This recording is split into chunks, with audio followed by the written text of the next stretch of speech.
हिंदी कहानी हाथी और उसके मित्र।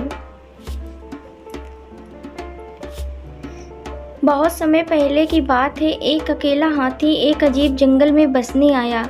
यह जंगल उसके लिए नया था और वह दोस्त बनाने के लिए देख रहा था।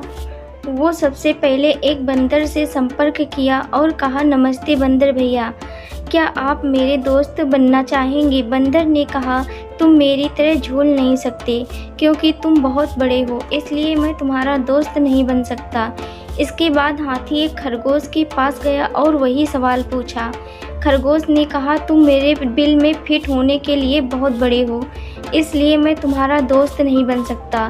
फिर हाथी तालाब में रहने वाले मेढक के पास गया और वही सवाल पूछा। मेढक ने उसे जवाब दिया, तुम मेरे जितना ऊंची कूदने के लिए बहुत भारी हो, इसलिए मैं तुम्हारा दोस्त नहीं बन सकता।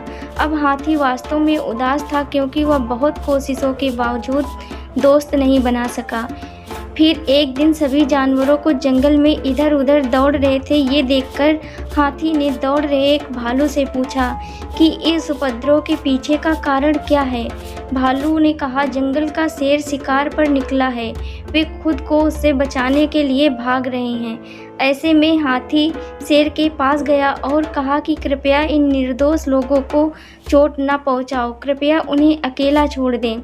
शेर ने उसका मजाक उड़ाया और हाथी को एक तरफ चले जाने को कहा। तभी हाथी को गुस्सा आ गया और उसने शेर को उसकी सारी ताकत लगाकर धक्का दे दिया, जिससे वह घायल हो गया और वहां से भाग खड़ा हुआ। अब बाकी सभी जानवर धीरे धीरे बाहर आ गए और शेर की हार को लेकर आनंदित होने लगे। वे हाथी के पास गए और उससे कहा, तुम्हारा आकार एकदम सही है हमारा दोस्त बनने के लिए।